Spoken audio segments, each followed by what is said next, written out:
Hi guys, good morning. Today's vlog, nandito po ako sa Tubi Sports Center.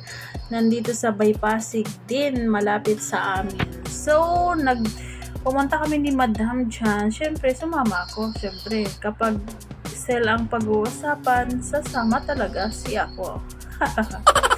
Okay, for today's vlog, si Sir habang nag-iikot-ikot si Sir na mili-mili, ako umiikot-ikot din, syempre, para mamili. Si Madam iniwan ko kasi nga namili rin siya ng mga sapatos niya. Yan.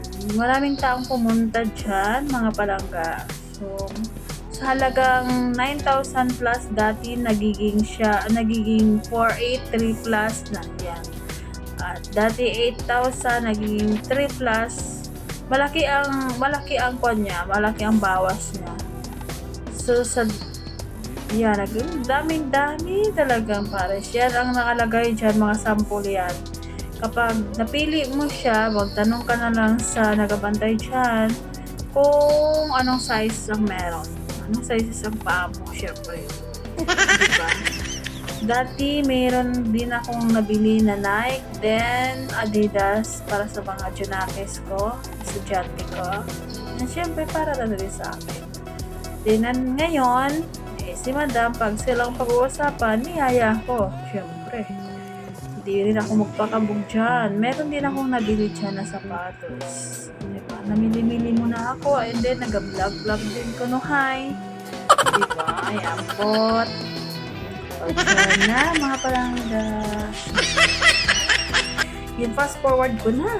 Mahirap mag-voice over. Diba? Dalawa lamang ang aking nabili dyan sa halagang, yan po, sa halagang 9,000 plus dati, nagiging 4,370 na lang siya. Yung ganyang style. Dati 9,000 plus, ngayon 4,370 na lang siya. Ito naman ay 7,000 plus dati. Ngayon ay nakuha ko siya sa 2,817. Yan, dalawang pares ang aking napili. Puro white, 'di ba? Pero yung isa may style naman ko, no. 'Di ba? Pero maganda kasi yan. Yan ang maganda kasi mahal.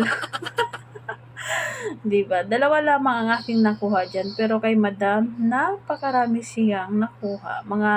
I think mga 8 na pares ang nakuha ni Madam akin. Thank you.